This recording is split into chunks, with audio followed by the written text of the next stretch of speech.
कुंभकर्ण वध।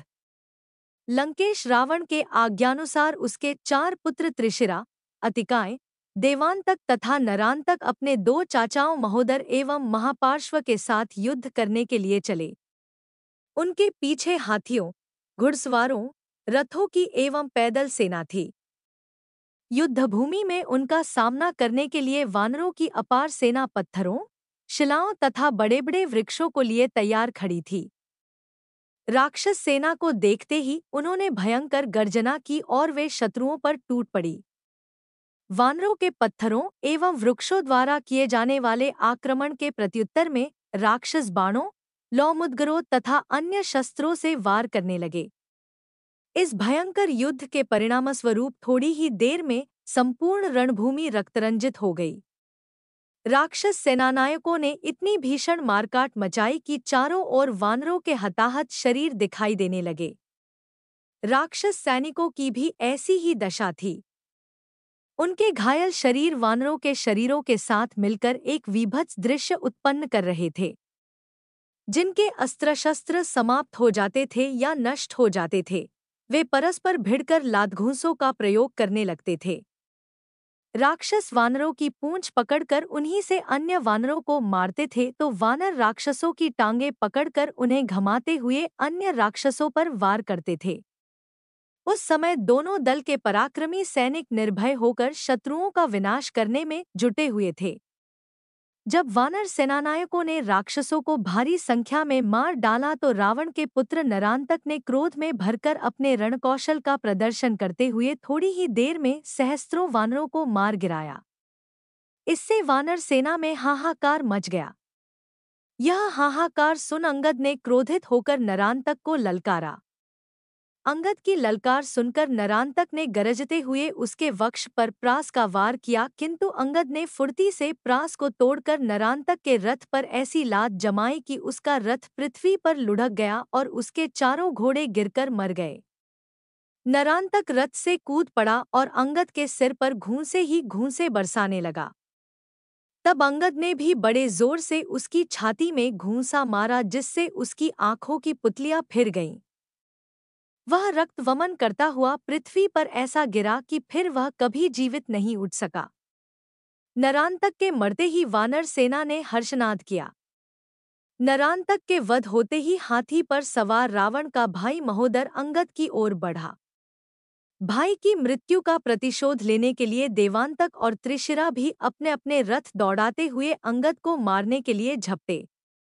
तीनों महारथी एक साथ अंगद पर बाण छोड़ने लगे। तीनों के आक्रमणों का मुकाबला करते हुए अंगद ने सबसे पहले महोदर के हाथी को एक ऐसी लात जमाई कि वह गंभीर गर्जना करता हुआ मैदान से भाग निकला। अंगद ने भागते हुए हाथी के दांत उखाड़कर उनसे ही शत्रु का संहार करना आरंभ कर दिया। जब हनुमान ने अंगद को 3 महारथियों से घिरा देखा तो उन्होंने लपककर देवांतक की छाती में इतने जोर का मुक्का मारा कि वह वहीं तड़प कर ठंडा हो गया। अपनी आंखों के सामने देवांतक को इस प्रकार मरते देखकर त्रिशिरा और महोदर के नेत्रों से ज्वाला फूटने लगी। उन दोनों ने भयंकर बाणों की मार से अंगद, हनुमान सहित अनेक सेनानायकों को व्याकुल कर दिया। नील ने अपने वीरों को इस प्रकार घायल होते देख किलकिलाकर एक बहुत भारी शिलाखंड उखाड़ा। फिर उसे महोदर के सिर पर दे मारा। उसके नीचे महोदर पिसकर मर गया। इसके मरने पर त्रिशिरा ने वानर सेना पर एक साथ अनेक बाण छोड़े, किंतु इस समय वानर सेना का साहस बढ़ा हुआ था और नरांतक, देवांतक तथा महोदर जैसे सेनापतियों के मारे जाने के कारण राक्षस सेना के पैर उखड़ने लगे थे। अवसर पाकर हनुमान ने कूदकर त्रिशिरा का सिर धड़ से अलग कर दिया। इस प्रकार 4 महारथियों के मारे जाने पर महापार्श्व ने क्रोध से उन्मत्त होकर लोहे की भारी गदा से वानरों पर वार करना आरंभ कर दिया। देखते ही देखते 20 वानर उसकी क्रोधाग्नि में जलकर स्वाहा हो गए। उस समय उसकी रक्तरंजित गदा प्रलयंकर अग्नि की भांति वानरों को अपना ग्रास बना रही थी। इस पर ऋषभ नामक तेजस्वी वानर योद्धा ने क्रुद्ध होकर महापार्श्व को बड़ी जोर से लात मारी। उस आघात को न सह सकने के कारण महापार्श्व पृथ्वी पर गिर पड़ा। उसके गिरते ही वानर सेना ने चारों ओर से उसे घेरकर उसका शरीर नखों और दांतों से फाड़ डाला, जिससे वह तड़पत कर मर गया। इन पांचों महारथियों की मृत्यु से सेनापति अतिकाय को बड़ा क्रोध और क्षोभ हुआ। वह अपना विशाल रथ लेकर वानर सेना में घुस आया। उसे अपने बल पर बड़ा गर्व था, क्योंकि वह अनेक बार देवताओं और दानवों को लोहे के चने चबवा चुका था। उसके भयंकर सहार से त्रस्त वानर सैनिक त्राहित्राही करते हुए रामचंद्र जी के पास पहुंचे। उसके विराट रूप और अद्भुत रणकौशल को देखकर उन्होंने विभीषण से पूछा, हे विभीषण, यह पर्वताकार अद्भुत वीर सेनानी कौन है जो वानर सेना का प्रलयंकर विनाश कर रहा है? विभीषण ने बताया, यह रावण का पुत्र अतिकाय है।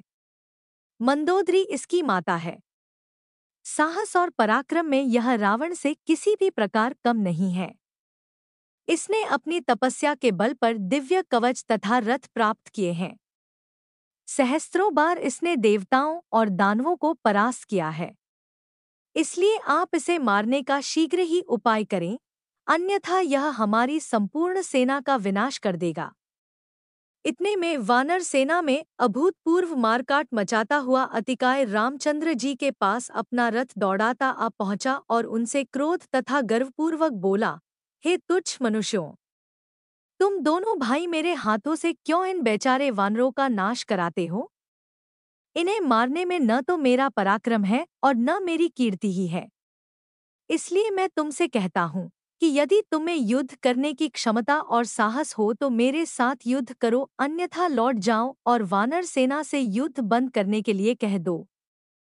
अतिकाय के दर्प भरे इन वचनों को सुनकर लक्ष्मण बोले, अरे राक्षस, तू बढ़चढ़ जितनी बातें बना रहा है, उतना वीर तो तू दिखाई नहीं देता।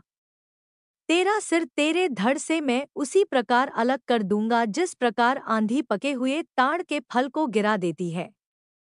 संभाल अपने अस्त्र शस्त्र और देख, मेरे बाण तेरे वक्ष का कैसे रक्तपान करते हैं।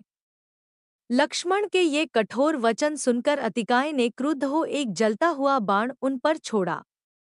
लक्ष्मण ने उस सर्पाकार बाण को अपने अर्धचंद्राकार बाण से काटकर दूसरा अग्निबाण उसके मस्तक को लक्ष्य करके छोड़ा, जो सीधा उसके मस्तक में घुस गया, जिससे रक्त का फवारा छूट निकला। एक बार तो वह थर्रा गया, किंतु शीघ्र ही संभल कर वह फिर आक्रमण करने लगा। दोनों ही वीर अपनी अपनी रक्षा करते हुए अद्भुत रणकौशल का परिचय देने लगे। अतिकाय बार बार सिंह गर्जना करके लक्ष्मण को आतंकित करना चाहता था, किंतु इस गर्जना का उन पर उल्टा ही प्रभाव पड़ रहा था। जितना ही वह अधिक जोर से गरजता, उतने ही अधिक कौशल और स्फूर्ति से लक्ष्मण बाणों की वर्षा करते। जब अतिकाय का हस्तलाघव क्षीण होता दिखाई नहीं दिया तो लक्ष्मण ने क्रुद्ध होकर उस पर ब्रह्मशक्ति छोड़ी। अतिकाय ने उसे प्रत्याक्रमण करके रोकने का निष्फल प्रयास किया। उस ब्रह्मशक्ति ने अतिकाय का सिर काटकर उड़ा दिया। उसके मरते ही राक्षस सेना निराश होकर मैदान छोड़ गई।